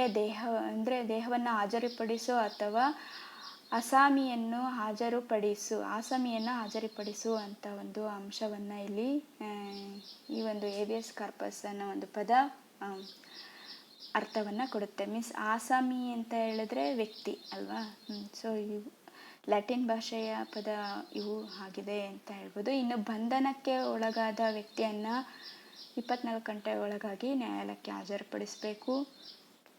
ವ್ಯಕ್ತಿಯ ವಿರುದ್ಧ ಸರ್ವೋಚ್ಚ ನ್ಯಾಯಾಲಯ ಅಥವಾ ಉಚ್ಚ ನ್ಯಾಯಾಲಯ ಹೊರಡಿಸುವ ವಿಶೇಷ ಆಜ್ಞೆ ಬಂದಿ ಪ್ರತ್ಯಕ್ಷೀಕರಣ ಆಗಿರುತ್ತೆ. ಇನ್ನು ಈ ಒಂದು ವಿಶೇಷ ಆಜ್ಞೆಯನ್ನು ಸಾರ್ವಜನಿಕ ಪ್ರಾಧಿಕಾರ ಅಥವಾ ಖಾಸಗಿ ವ್ಯಕ್ತಿಗಳ ವಿರುದ್ಧನೂ ಕೂಡ ನಾವು ಹೊರಡಿಸಬಹುದು. ಇನ್ನು ಪರಮಾದೇಶ ಅಂತ ಹೇಳ್ಬಿಟ್ಟು ಹೇಳಿದ್ದಾರೆ ಸ್ನೇಹಿತರೆ. ಇಲ್ಲಿ ನಾವು ಮ್ಯಾಂಡಮಸ್ ಅಂತ ಹೇಳ್ಬಿಟ್ಟು ಕರೀತಾರೆ. ಇದು ಕೂಡ ಲ್ಯಾಟಿನ್ ಭಾಷೆಯ ಪದವಾಗಿದ್ದು ಮ್ಯಾಂಡಮಸ್ ಅಂದರೆ ನಾವು ಆದೇಶಿಸುತ್ತೇವೆ ಎನ್ನುವಂಥ ಒಂದು ಅರ್ಥವನ್ನು ನೀಡುತ್ತೆ. ಇಲ್ಲಿ ನಾವು ಎಂದರೆ ನ್ಯಾಯಾಲಯ, ಅರ್ಥ ಆಯ್ತಾ. ನ್ಯಾಯಾಲಯ ಆದೇಶಿಸುತ್ತೇವೆ ಅಂತ ಹೇಳ್ಬಿಟ್ಟು ತನ್ನ ಕರ್ತವ್ಯವನ್ನು ನಿರ್ವಹಿಸದೇ ಇರುವಂತಹ ಸರ್ಕಾರಿ ಅಧಿಕಾರಿ ಅಥವಾ ಸಾರ್ವಜನಿಕ ಪ್ರಾಧಿಕಾರಕ್ಕೆ ಅದನ್ನು ನಿರ್ವಹಿಸುವಂತೆ ನ್ಯಾಯಾಲಯ ಆದೇಶಿಸುತ್ತೆ. ಇದನ್ನೇ ನಾವು ಪರಮಾದೇಶ ಅಥವಾ ಮ್ಯಾಂಡಮಸ್ ಅಂತೇಳಿ ಕರಿತೇವೆ. ಪರಮಾದೇಶವನ್ನು ಸರ್ಕಾರಿ ಅಧಿಕಾರಿಗಳು ಅಥವಾ ಪ್ರಾಧಿಕಾರಿಗಳ ವಿರುದ್ಧವಾಗಿ ಮಾತ್ರ ಹೊರಡಿಸಬಹುದು. ಇದನ್ನು ಖಾಸಗಿ ವ್ಯಕ್ತಿಗಳು ಅಥವಾ ಸಂಸ್ಥೆಗಳ ವಿರುದ್ಧ ಹೊರಡಿಸುವಂತಿಲ್ಲ ಅಂತ ಹೇಳ್ಬೋದು ಸ್ನೇಹಿತರೆ. ಇನ್ನು ನೆಕ್ಸ್ಟ್ ಬಂದ್ಬಿಟ್ಟು ಪ್ರತಿಬಂಧಕಾಜ್ಞೆ ಅಂತ ಹೇಳಿ. ಇಲ್ಲಿ ಪ್ರತಿಬಂಧಕಾಜ್ಞೆ ಅಂತ ಹೇಳಿದ್ರೆ ಕೆಳ ನ್ಯಾಯಾಲಯಗಳು ಅಥವಾ ಅಧೀನ ನ್ಯಾಯಾಧಿಕರಣಗಳು ತಮ್ಮ ಕಾರ್ಯವ್ಯಾಪ್ತಿಯನ್ನು ಮೀರದಂತೆ ಅವುಗಳಿಗೆ ಸರ್ವೋಚ್ಚ ನ್ಯಾಯಾಲಯ ಅಥವಾ ಉಚ್ಚ ನ್ಯಾಯಾಲಯಗಳು ನೀಡುವಂತಹ ಒಂದು ಅಧಿಕಾರ ಇದಾಗಿರುತ್ತೆ. ಇದು ಸರ್ವೋಚ್ಚ ನ್ಯಾಯಾಲಯ ಅಥವಾ ಉಚ್ಚ ನ್ಯಾಯಾಲಯದ ಅಧಿಕಾರ ಆಗಿರುತ್ತೆ. ಮೀನ್ಸ್ ಸುಪ್ರೀಂ ಕೋರ್ಟ್, ಹೈಕೋರ್ಟಿನ ಅಧಿಕಾರ ಪ್ರತಿಬಂಧಕಾಜ್ಞೆ ಆಗಿರುತ್ತೆ ಸ್ನೇಹಿತರೆ. ಇದು ತಮ್ಮ ಅಧೀನ ನ್ಯಾಯಾಲಯಗಳು ಯಾವುದೇ ರೀತಿಯಾದಂತಹ ಒಂದು ಕಾರ್ಯವನ್ನು ನಿರ್ವಹಿಸ್ತಾ ಇಲ್ಲ ಅಂತ ಅನ್ನೋದಾದಾಗ, ತಮ್ಮ ಕಾರ್ಯವ್ಯಾಪ್ತಿಗೆ ಮೀರಿದಂತೆ ವರ್ತಿಸ್ತಾ ಇದ್ದಾವೆ ಅಂತ ಸಂದರ್ಭದಲ್ಲಿ ಪ್ರತಿಬಂಧಕಾಜ್ಞೆಯನ್ನು ಹೊರಡಿಸುವಂತಹ ಒಂದು ಅಂದರೆ ಪ್ರೊಹಿಬಿಷನನ್ನು ನಿರ್ವಹಿಸುವಂತಹ ಒಂದು ಅಧಿಕಾರವನ್ನು ಹೊಂದಿರ್ತವೆ. ಅದೇ ರೀತಿಯಾಗಿ ಸರ್ಸಿಯೋರರಿ ಅಂತ ಹೇಳ್ಬಿಟ್ಟು, ಸರ್ಸಿಯೋರರಿ ಅಂತ ಹೇಳಿದ್ರೆ ಇದನ್ನು ಉತ್ಪ್ರೇಕ್ಷಣಾ ಲೇಖ ಅಂತಲೂ ಕೂಡ ಕರೀತಾರೆ. ಅಧೀನ ನ್ಯಾಯಾಲಯಗಳಿಂದ ಅಥವಾ ಕೆಲ ನ್ಯಾಯಾಲಯಗಳಿಂದ ದಾವೆಗಳನ್ನು ಅಥವಾ ಪ್ರಕರಣಗಳನ್ನು ಉನ್ನತ ನ್ಯಾಯಾಲಯಗಳಿಗೆ ವರ್ಗಾಯಿಸುವಂತೆ ಸರ್ವೋಚ್ಚ ನ್ಯಾಯಾಲಯ ಅಥವಾ ಉಚ್ಚ ನ್ಯಾಯಾಲಯಗಳು ಹೊರಡಿಸುವಂತಹ ವಿಶೇಷ ಆಜ್ಞೆಯನ್ನು ಸರ್ಸಿಯೋರರಿ ಅಂತ ಹೇಳ್ಬಿಟ್ಟು ಕರೀತಾರೆ. ಸ್ನೇಹಿತರೆ, ಇಲ್ಲಿ ಅಧೀನ ನ್ಯಾಯಾಲಯಗಳು ತಮ್ಮ ಅಧಿಕಾರ ವ್ಯಾಪ್ತಿಯನ್ನು ಮೀರಿದಾಗ ಪ್ರಕರಣಗಳನ್ನು ಮುಂದುವರಿಸದಂತೆ ಸುಪ್ರೀಂ ಕೋರ್ಟ್ ಅಥವಾ ಹೈಕೋರ್ಟ್ಗಳು ನೀಡುವಂಥ ಆಜ್ಞೆ ಇದಾಗಿರುತ್ತೆ. ಇನ್ನು ಕೋವಾರೆಂಟ್ ಬಂದ್ಬಿಟ್ಟು ಅನರ್ಹ ವ್ಯಕ್ತಿಯೊಬ್ಬನು ಒಂದು ಸಾರ್ವಜನಿಕ ಹುದ್ದೆಯನ್ನು ಕಾನೂನು ಬಾಹಿರವಾಗಿ ಆಕ್ರಮಿಸಿಕೊಂಡಿದ್ರೆ ಅದನ್ನು ತೆರವುಗೊಳಿಸುವಂತೆ ಸುಪ್ರೀಂ ಕೋರ್ಟು ಮತ್ತು ಹೈಕೋರ್ಟು ಹೊರಡಿಸುವಂತಹ ಒಂದು ವಿಶೇಷ ಆಜ್ಞೆಯನ್ನೇ ಕೋವಾರೆಂಟೋ ಅಂತ ಹೇಳ್ಬಿಟ್ಟು ನಾವು ಕರಿತೇವೆ. ಈ ಒಂದು ವಿಶೇಷ ಆಜ್ಞೆಯನ್ನು ಕಾನೂನು ಬಾಹಿರವಾಗಿ ಒಂದು ಸಾರ್ವಜನಿಕ ಹುದ್ದೆಯನ್ನು ಹೊಂದಿರುವಂತಹ ವ್ಯಕ್ತಿಯ ವಿರುದ್ಧ ನಾವು ನ್ಯಾಯಾಲಯಗಳು ಇದನ್ನು ಹೊರಡಿಸಬಹುದು. ಸ್ನೇಹಿತರೆ, ಇನ್ನೂ ಇದಕ್ಕೆ ಸಂಬಂಧಿಸಿದಂತೆ ಇನ್ನೂ ಹೆಚ್ಚಿನ ವಿಚಾರಗಳನ್ನು ಹೇಳೋದಾದರೆ, ಪ್ರಸ್ತುತ ವಿಶೇಷ ಆಜ್ಞೆಗಳನ್ನು ಅಥವಾ ರೀಟ್ಗಳನ್ನು ಹೊರಡಿಸುವಂತಹ ಅಧಿಕಾರ ಸುಪ್ರೀಂ ಕೋರ್ಟ್ ಮತ್ತು ಹೈಕೋರ್ಟಿಗೆ ಮಾತ್ರ ಇರುತ್ತೆ. ಸಂಸತ್ತು ಈ ಒಂದು ಅಧಿಕಾರವನ್ನು ಇತರೆ ನ್ಯಾಯಾಲಯಗಳಿಗೂ ನೀಡುವಂಥ ಒಂದು ಅಧಿಕಾರವನ್ನು ಹೊಂದಿರ್ತವೆ. ಇನ್ನು 32ನೇ ವಿಧಿ ಬಂದ್ಬಿಟ್ಟು ಸಶಸ್ತ್ರ ಪಡೆಗಳು, ಅರೆ ಸೇನಾ ಪಡೆಗಳು, ಪೊಲೀಸ್ ಪಡೆಗಳು, ಗುಪ್ತಚರ ನಿಯೋಗಿಗಳು ಇವುಗಳ ಮೂಲಭೂತ ಹಕ್ಕುಗಳನ್ನು ನಿರ್ಬಂಧಿಸುವ ಅಥವಾ ಅಮಾನತುಗೊಳಿಸುವ ಅಧಿಕಾರ ಸಂಸತ್ತಿಗೆ ಮಾತ್ರ ಇದೆ ಅಂತ ಹೇಳ್ಬೋದು. ಈ ಒಂದು ಅಧಿಕಾರ ರಾಜ್ಯ ಶಾಸನ ಸಭೆಗಳಿಗೆ ಇಲ್ಲ. ಇನ್ನು 34ನೇ ವಿಧಿ ಏನು ಹೇಳುತ್ತೆ ಅಂತ ಹೇಳಿದ್ರೆ, ಮಾರ್ಷಿಯಲ್ ಕಾನೂನು ಅಥವಾ ಸೇನಾ ಕಾನೂನು ಅಥವಾ ಲಷ್ಕರಿ ಕಾನೂನು ಜಾರಿಯಲ್ಲಿರುವ ಪ್ರದೇಶಗಳಲ್ಲಿ ಮೂಲಭೂತ ಹಕ್ಕುಗಳನ್ನು ನಿರ್ಬಂಧಿಸಬಹುದು ಅಂತ ಹೇಳ್ಬಿಟ್ಟು ಹೇಳುತ್ತೆ. ಇದು 34ನೇ ಒಂದು ವಿಧಿಯ ಮೇಲೆ ಬಹಳಷ್ಟು ಕ್ವಶನ್ಸ್ಗಳು ರೈಸ್ ಆಗಿದೆ ನೋಡಿ. ಮಾರ್ಷಿಯಲ್ ಕಾನೂನು ಮತ್ತು ಅಥವಾ ಸೇನಾ ಕಾನೂನು ಮತ್ತು ಲಷ್ಕರಿ ಕಾನೂನು ಜಾರಿಯಲ್ಲಿರುವಂತಹ ಪ್ರದೇಶಗಳಲ್ಲಿ ಮೂಲಭೂತ ಹಕ್ಕುಗಳನ್ನು ನಿರ್ಬಂಧಿಸಬಹುದು ಅದು 34ನೇ ವಿಧಿಯಲ್ಲಿದೆ ಸ್ನೇಹಿತರೆ. ಇನ್ನು ಮಾರ್ಷಲ್ ಕಾನೂನು ಅಥವಾ ಸೇನಾ ಕಾನೂನು ಪರಿಕಲ್ಪನೆ ಬ್ರಿಟನ್ ಸಾಮಾನ್ಯ ಕಾನೂನಿನಿಂದ ಎರವಲು ಪಡೆದುಕೊಂಡಿದ್ದೇವೆ ಅಂತ ಹೇಳ್ಬೋದು. ಇನ್ನು 35ನೇ ವಿಧಿ ಬಂದ್ಬಿಟ್ಟು ಮೂಲಭೂತ ಹಕ್ಕುಗಳನ್ನು ಜಾರಿಗೊಳಿಸುವುದಕ್ಕೆ ಸಂಬಂಧಿಸಿದಂತೆ ಕಾನೂನುಗಳನ್ನು ರೂಪಿಸುವ ಅಧಿಕಾರವನ್ನು ಸಂಸತ್ತು ಮಾತ್ರ ಹೊಂದಿರುತ್ತೆ. ರಾಜ್ಯ ಶಾಸಕಾಂಗಗಳು ಅಥವಾ ಶಾಸಕಾಂಗಗಳು ಈ ರೀತಿಯಾದಂಥ ಒಂದು ಅಧಿಕಾರವನ್ನು ಹೊಂದಿರೋದಿಲ್ಲ ಅಂತ ಹೇಳ್ಬೋದು. ಸ್ನೇಹಿತರೆ, ಈ ಒಂದು ಅಂಶಕ್ಕೆ ಸಂಬಂಧಪಟ್ಟಂತೆ ಇನ್ನು ಕೆಲವೊಂದು ಅಂಶಗಳನ್ನು ಹೇಳೋದಾದರೆ, ಪೌರರಿಗೆ ಮಾತ್ರ ನೀಡಲಾಗಿರುವಂತಹ ಮೂಲಭೂತ ಹಕ್ಕುಗಳು ಅಂದರೆ ವಿಧಿ 15, ವಿಧಿ 16 ಮತ್ತು ವಿಧಿ 19, ವಿಧಿ 29 ಮತ್ತು ವಿಧಿ 30. ನಾನು ಇವುಗಳನ್ನೆಲ್ಲ ನಿಮಗೆ ಆಗಲೇ ತಿಳಿಸಿ ಹೇಳಿದ್ದೇನೆ.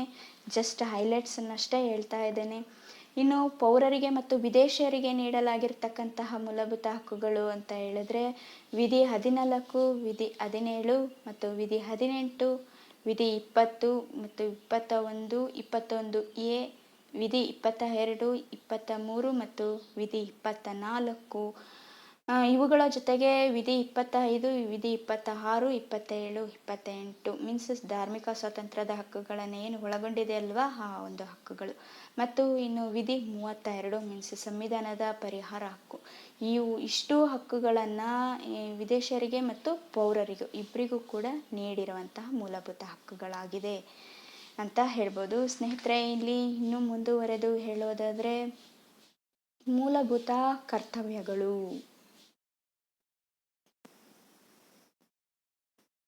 ಇನ್ನು ಮೂಲಭೂತ ಕರ್ತವ್ಯಗಳು ಅನ್ನೋ ಒಂದು ವಿಚಾರವನ್ನು ನಾವು ನೋಡೋದಾದರೆ, ಮೂಲಭೂತ ಕರ್ತವ್ಯಗಳು ಮೂಲಭೂತ ಹಕ್ಕುಗಳು ಮತ್ತು ಕರ್ತವ್ಯಗಳೆರಡೂ ಕೂಡ ಒಂದೇ ನಾಣ್ಯದ ಎರಡು ಮುಖಗಳು ಇದ್ದ ಹಾಗೆ. ಕರ್ತವ್ಯರಹಿತವಾದಂತಹ ಹಕ್ಕಿಗೆ ಪ್ರಾಮುಖ್ಯತೆ ಆಗಲಿ ಅಥವಾ ಮೌಲ್ಯವಾಗಲಿ ಇರೋದಿಲ್ಲ.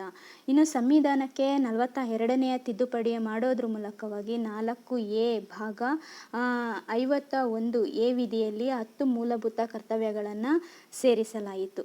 ಇನ್ನು 2002ರಲ್ಲಿ 86ನೇ ಸಂವಿಧಾನ ತಿದ್ದುಪಡಿಯಂತೆ 11 ಮೂಲಭೂತ ಕರ್ತವ್ಯಗಳನ್ನು ಈಗ ನಮಗೆ ಕೊಡಮಾಡಲ್ಪಟ್ಟಿದೆ ಅಂತ ಹೇಳ್ಬೋದು. ಸ್ನೇಹಿತರೆ, ಇಲ್ಲಿ ಮೂಲಭೂತ ಹಕ್ಕುಗಳ ವಿಚಾರಕ್ಕೆ ಸಂಬಂಧಪಟ್ಟಂತೆ USSR ಮೀನ್ಸ್ ರಷ್ಯಾದಿಂದ ನಾವು ಎರವಲು ಪಡೆದುಕೊಂಡಿರೋದನ್ನು ನಾವು ನೋಡಬಹುದು. ಅಂದರೆ ಮೂಲಭೂತ ಕರ್ತವ್ಯಗಳು ರಷ್ಯಾದ ಸಂವಿಧಾನದಿಂದ ಎರವಲು ಪಡೆದುಕೊಂಡಿರ್ತೇವೆ. ಇನ್ನು ಪ್ರಸ್ತುತದಲ್ಲಿ ಇರ್ತಕ್ಕಂತಹ ಮೂಲಭೂತ ಸಂಖ್ಯೆಗಳು 11 ಆಗಿರುತ್ತೆ. ಮತ್ತು ಇಲ್ಲಿ ಸರ್ದಾರ್ ಸ್ವರಣ್ ಸಿಂಗ್ ಸಮಿತಿ ಶಿಫಾರಸ್ಸಿನ ಮೇರೆಗೆ ಒಂದು ಭಾರತ ಸಂವಿಧಾನದಲ್ಲಿ ಮೂಲಭೂತ ಕರ್ತವ್ಯಗಳನ್ನು ಸೇರ್ಪಡೆ ಮಾಡಲಾಯಿತು ಅಂತ ಹೇಳ್ಬೋದು. ಅದೇ ರೀತಿಯಾಗಿ ಈ ಒಂದು ಸಂದರ್ಭದಲ್ಲಿ ಇಂದಿರಾ ಗಾಂಧಿಯವರು ಪ್ರಧಾನಮಂತ್ರಿ ಆಗಿದ್ರು ಅಂತ ಹೇಳ್ಬೋದು. ಸ್ನೇಹಿತರೆ, ಇಲ್ಲಿ ಮೂಲಭೂತ ಕರ್ತವ್ಯಗಳು ನ್ಯಾಯ ರಕ್ಷಿತವಾದವುಗಳಾಗಿರೋದಿಲ್ಲ.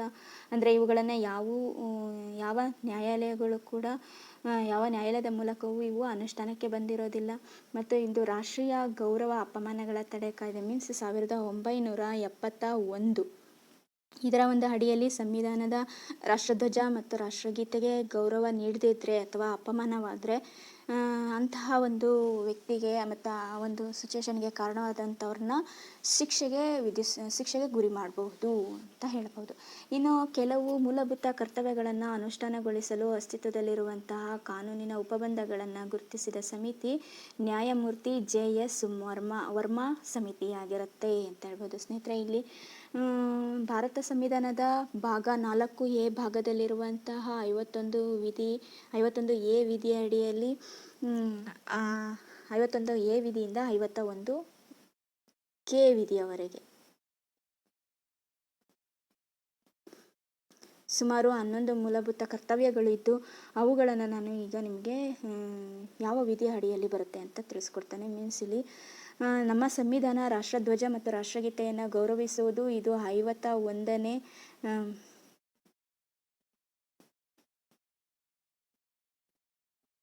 A ವಿಧಿಯಲ್ಲಿ ಗುರುತಿಸ್ಬೋದು.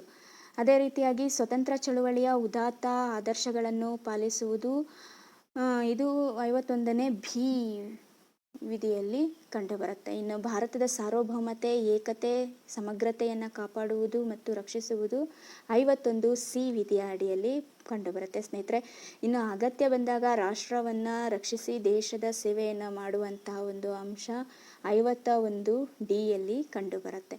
ಅದೇ ರೀತಿಯಾಗಿ ಭಾರತೀಯರಲ್ಲಿ ಸಾಮರಸ್ಯ ಮತ್ತು ಸಹೋದರತ್ವ ಭಾವನೆಯನ್ನು ಬೆಳೆಸಬೇಕು ಮತ್ತು ಮಹಿಳೆಯರ ಗೌರವಕ್ಕೆ ಭಂಗ ತರುವ ಆಚರಣೆಗಳನ್ನು ತ್ಯಜಿಸಬೇಕು ಅಂತ ಹೇಳ್ಬಿಟ್ಟು ಈ ವಿಧಿಯು ನಮಗೆ ತಿಳಿಸಿಕೊಡುತ್ತೆ. ಇನ್ನು ನಮ್ಮ ಸಂಘಟಿತ ಸಾಂಸ್ಕೃತಿಕ ಪರಂಪರೆಯನ್ನು ಗೌರವಿಸಿ ರಕ್ಷಿಸಬೇಕು ಅಂತ ಹೇಳುವಂತಹ ಒಂದು ಅಂಶ ಎಫ್ನ ಒಂದು ವಿಧಿ ಮೀನ್ಸ್ 51F ವಿಧಿಯಲ್ಲಿ ಕಂಡುಬರುತ್ತೆ ಅಂತ ಹೇಳ್ಬೋದು. ಇನ್ನು ಅರಣ್ಯಗಳು, ಸರೋವರಗಳು, ನದಿಗಳು ಮತ್ತು ವನ್ಯ ಮೃಗಗಳು ಸೇರಿದಂತೆ ಪ್ರಕೃತಿ ಪರಿಸರವನ್ನು ರಕ್ಷಿಸಿ ಅಭಿವೃದ್ಧಿಪಡಿಸಬೇಕು ಹಾಗೂ ಜೀವಂತ ಪ್ರಾಣಿಗಳಿಗೆ ಅನುಕಂಪವನ್ನು ತೋರಿಸಬೇಕು ಅನ್ನೋ ಒಂದು ಅಂಶವನ್ನು ಯಾವುದು ಜಿ ವಿಧಿಯಲ್ಲಿ ನಾವು ನೋಡ್ತೇವೆ. 51G ವಿಧಿಯಲ್ಲಿ ನಾವು ನೋಡ್ತೇವೆ. ಇನ್ನು ಉಳಿದಿರ್ತಕ್ಕಂತಹ ಹಕ್ಕುಗಳು ಕರ್ತವ್ಯಗಳು ಅಂತ ಹೇಳಿದ್ರೆ ವೈಜ್ಞಾನಿಕ ಮತ್ತು ಮಾನವೀಯತೆಯ ಗುಣಗಳ ವಿಚಾರಣಾ ಹಾಗೂ ಸುಧಾರಣಾ ಭಾವನೆಯನ್ನು ಬೆಳೆಸಿಕೊಳ್ಳುವುದು. ಇದು 51H ವಿಧಿಯಲ್ಲಿ ಕಂಡುಬರುವುದನ್ನು ನಾವು ನೋಡಬಹುದಾಗಿರುತ್ತೆ ಸ್ನೇಹಿತರೆ. ಅದೇ ರೀತಿಯಾಗಿ ಇನ್ನು ಮುಂದಿನ ಭಾಗದಲ್ಲಿ ಅಂದರೆ ಇನ್ನು 9ನೇ ಮೂಲಭೂತ ಕರ್ತವ್ಯ ಅಂತ ಹೇಳಿದ್ರೆ ಸಾರ್ವಜನಿಕ ಆಸ್ತಿಯನ್ನು ರಕ್ಷಿಸುವುದು ಮತ್ತು ಹಿಂಸೆಯನ್ನು ತ್ಯಜಿಸುವುದು. ಇದು ಮೂಲಭೂತ ಕರ್ತವ್ಯಗಳ 51I ವಿಧಿಯಲ್ಲಿ ತಿಳಿಸಲ್ಪಡುತ್ತೆ. ಅದೇ ರೀತಿಯಾಗಿ 51J ವಿಧಿಯಲ್ಲಿ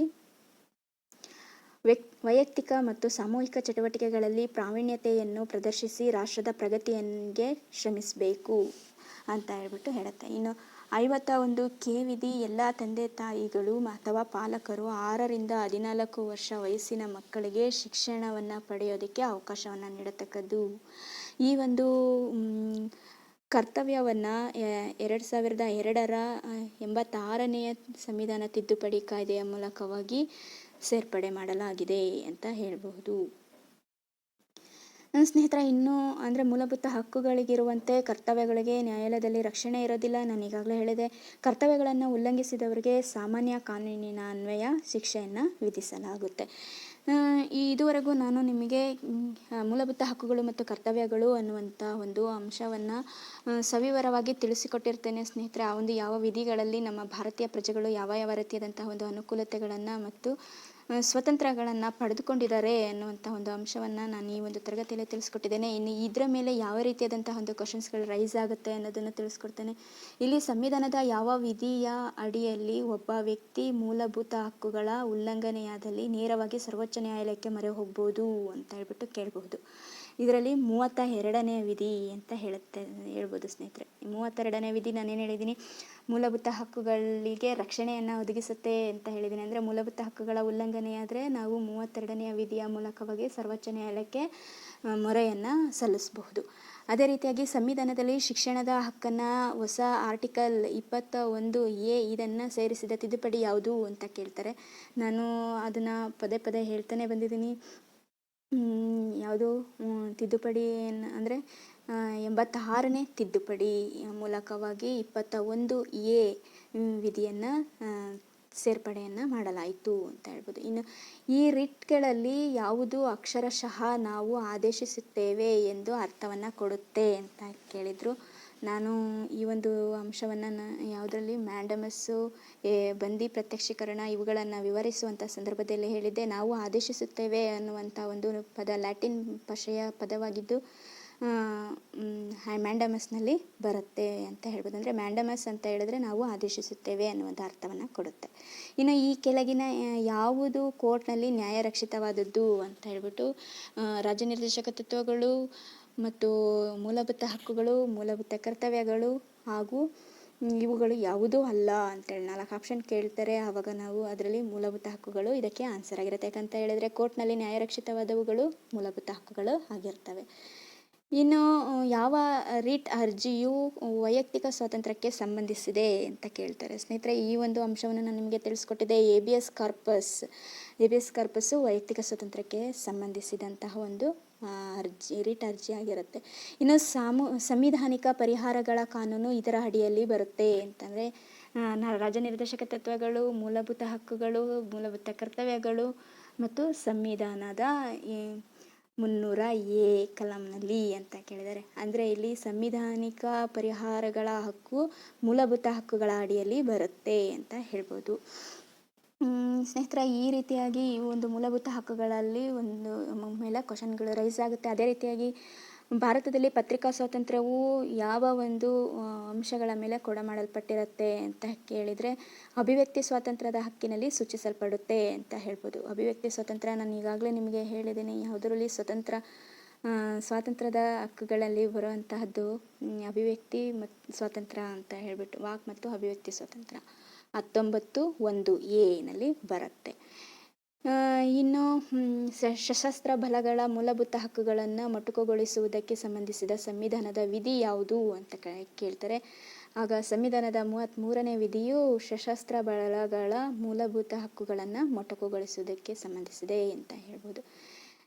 ಇನ್ನು ಮುಂದುವರೆದು ಏನು ಕೇಳ್ಬೋದು ಅಂತ ಹೇಳಿದ್ರೆ, ಭಾರತದ ಸಂವಿಧಾನದಲ್ಲಿ ಈಗಿರುವ ಒಟ್ಟು ಮೂಲಭೂತ ಹಕ್ಕುಗಳ ಸಂಖ್ಯೆ ಎಷ್ಟು ಅಂತ ಕೇಳಿದ್ರೆ 6 ಅಂತ ಹೇಳ್ಬೋದು. ಇನ್ನು ಮೂಲಭೂತ ಹಕ್ಕುಗಳಲ್ಲಿ ರದ್ದುಗೊಳಿಸಲಾಗಿರುವಂತಹ ಹಕ್ಕು ಯಾವುದು ಅಂತ ಕೇಳಿದ್ರೆ ಆಸ್ತಿಯ ಹಕ್ಕು.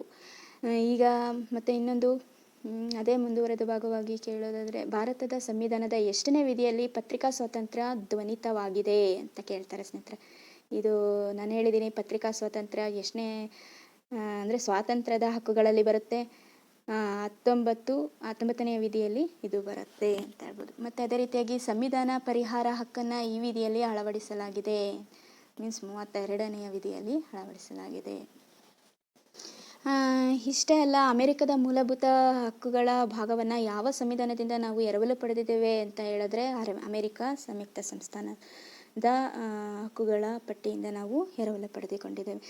ಸ್ನೇಹಿತರೆ, ಈಗಾಗಲೇ ನಾನು ನಿಮಗೆ ಈ ಒಂದು ವಿಚಾರವಾಗಿ ಬಹಳ ಸಂಪೂರ್ಣವಾದಂತಹ ಮಾಹಿತಿಯನ್ನು ನೀಡಿರ್ತೇನೆ. ಅವುಗಳ ಬೇಸ್ ಮೇಲೆ ನಾನೀಗ ಕೆಲವೊಂದು ಕ್ವಶನ್ಗಳನ್ನು ನಿಮಗೆ ತಿಳಿಸ್ಕೊಟ್ಟೆ ಅಷ್ಟೇ. ಈಗ ಇನ್ನು ಮೂಲಭೂತ ಕರ್ತವ್ಯಗಳಿಗೆ ಸಂಬಂಧಪಟ್ಟ ಹಾಗೆ ಕೇಳೋದಾದರೆ, ಭಾರತ ಸಂವಿಧಾನದಲ್ಲಿ ಮೂಲಭೂತ ಕರ್ತವ್ಯಗಳು ಕೆಳಗಿನ ಯಾವ ವಿಧಿಯ ತಿದ್ದುಪಡಿಯಿಂದ ಜಾರಿಗೆ ಬಂತು ಅಂತ 42, 44, 45, 48 ಅಂತ ಕೇಳಿದ್ರೆ, ನಾನು ಈಗಾಗಲೇ ಹೇಳಿದ್ದೀನಿ, ಮೂಲಭೂತ ಕರ್ತವ್ಯಗಳನ್ನು 42ನೇ ತಿದ್ದುಪಡಿ ಕಾಯ್ದೆಯ ಮೂಲಕವಾಗಿ 1976 42ನೇ ತಿದ್ದುಪಡಿಯ ಕಾಯ್ದೆಯ ಮೂಲಕವಾಗಿ ಜಾರಿಗೆ ತರಲಾಯಿತು ಅಂತ ಹೇಳ್ಬಿಟ್ಟು. ಅದೇ ರೀತಿಯಾಗಿ ಭಾರತದ ನಾಗರಿಕ ಮೂಲಭೂತ ಕರ್ತವ್ಯಗಳನ್ನು ಸಂವಿಧಾನದಲ್ಲಿ ಯಾವ ವರ್ಷ ಅಳವಡಿಸಿಕೊಳ್ಳಲಾಯಿತು ಅಂತ ಕೇಳ್ತಾರೆ, 1976ರಲ್ಲಿ. ಇನ್ನು ಮೂಲಭೂತ ಕರ್ತವ್ಯಗಳನ್ನು ಎಲ್ಲಿ ಅಂದರೆ ಯಾವ ವಿಧಿಯಲ್ಲಿ ಸೇರಿಸಲಾಗಿದೆ ಅಂತಂದರೆ, ಅನುಚ್ಛೇದ 51(a) ವಿಧಿಯಲ್ಲಿ ಸೇರಿಸಲಾಗಿದೆ ಅಂತ ಹೇಳ್ಬೋದು. ಇನ್ನು ಭಾರತೀಯ ಸಂವಿಧಾನದ ಈ ಭಾಗವು ಮೂಲಭೂತ ಕರ್ತವ್ಯಗಳನ್ನು ಒಳಗೊಂಡಿದೆ ಅಂತ. ಮೂಲಭೂತ ಕರ್ತವ್ಯಗಳನ್ನು ಒಳಗೊಂಡಿರುವಂಥದ್ದು ಸಂವಿಧಾನದ ಭಾಗ 4(a) ವಿಧಿಯ ಎ ಭಾಗದಲ್ಲಿ ಅಂತ ಹೇಳ್ಬೋದು ಸ್ನೇಹಿತರೆ. ಇಷ್ಟೇ ಅಲ್ಲ, ಇನ್ನೂ ಮುಂದುವರೆದು ಯಾವ ರೀತಿ ಕೇಳ್ತಾರೆ ಅಂತ ಹೇಳಿದ್ರೆ, ಯಾವ ರೀತಿ ಕೇಳ್ಬೋದು, ಈ ಒಂದು ಮೂಲಭೂತ ಕರ್ತವ್ಯಗಳ ಸಮಿತಿಯನ್ನು ಯಾರು ಶಿಫಾರಸು ಮಾಡಿದ್ರು, ಮೂಲಭೂತ ಕರ್ತವ್ಯಗಳನ್ನು ಯಾರು ಶಿಫಾರಸು ಮಾಡಿದ್ರು ಅಂತ ಕೇಳ್ಬೋದು. ಆವಾಗ ನಾನು ಹೇಳಿದ್ದೀನಿ, ಇದನ್ನು ಸರ್ದಾರ್ ಸ್ವರ್ಣ ಸಿಂಗ್ ಸಮಿತಿ ನೋಡಿ.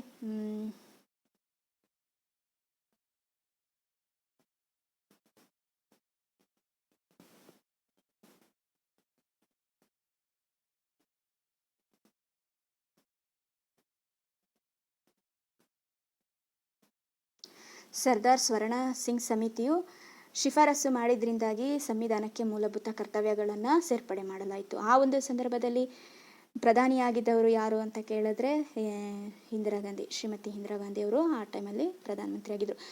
ಮತ್ತು ಇನ್ನೊಂದು ಇಂಪಾರ್ಟೆಂಟ್ ಅಂತ ಹೇಳಿದ್ರೆ, ರಾಷ್ಟ್ರೀಯ ಗೌರವ ಅಪಮಾನಗಳ ತಡೆ ಕಾಯ್ದೆ ಎಷ್ಟರಲ್ಲಿ ಜಾರಿಗೆ ಬಂತು ಅಂತ ಕೇಳ್ಬೋದು ಸ್ನೇಹಿತರೆ. ಆಗ 1971ರಲ್ಲಿ ಜಾರಿಗೆ ಬಂತು ಅಂತ ಹೇಳ್ಬೋದು. ಯಾಕಂತ ಹೇಳಿದ್ರೆ, ಈ ಒಂದು ರಾಷ್ಟ್ರಧ್ವಜ, ರಾಷ್ಟ್ರಗೀತೆ ಇವುಗಳಿಗೆ ಗೌರವವನ್ನು ನೀಡಲಿಲ್ಲ ಅಥವಾ ಅಪಮಾನ ಆಯಿತು ಅಂತ ಹೇಳಿದ್ರೆ, ನಾವು 1971ರ ಒಂದು ವಿಧಿಯ ಮೂಲಕ ಅಂದರೆ ಕಾಯ್ದೆಯ ಮೂಲಕವಾಗಿ ಅವರುಗಳಿಗೆ ಶಿಕ್ಷೆಗೆ ಗುರಿಪಡಿಸಬಹುದು ಅಂತ ಹೇಳ್ಬೋದು ಸ್ನೇಹಿತರೆ. ಈ ರೀತಿಯಾಗಿ ಸಂವಿಧಾನದ ಮೂಲಭೂತ ಹಕ್ಕುಗಳು ಮತ್ತು ಕರ್ತವ್ಯಗಳು ಈ ಒಂದು ವಿಷಯವನ್ನು ಆಯ್ಕೆ ಮಾಡಿಕೊಂಡು ನಿಮಗೆ ನಾನು ತಿಳಿದಿರ್ತಕ್ಕಂತಹ ಮತ್ತು 6ನೇ ತರಗತಿ ಮತ್ತು 9ನೇ ತರಗತಿಯಲ್ಲಿ ಇರ್ತಕ್ಕಂತಹ ಪಠ್ಯವಸ್ತು ವಿಷಯದ ಜೊತೆಗೆ ನಾನೇನು ವೈಯಕ್ತಿಕವಾಗಿ ಅಧ್ಯಯನ ಮಾಡ್ತಾ ಇದ್ದೀನಿ KS ಸ್ಟಡಿ ಮೆಟೀರಿಯಲ್, ಅದರಲ್ಲಿರ್ತಕ್ಕಂತಹ ಸಂಪೂರ್ಣವಾದಂತಹ ಮಾಹಿತಿ, ಪ್ರಮುಖವಾದಂತಹ ಮಾಹಿತಿ ಅಂತ ಹೇಳ್ಬೋದು.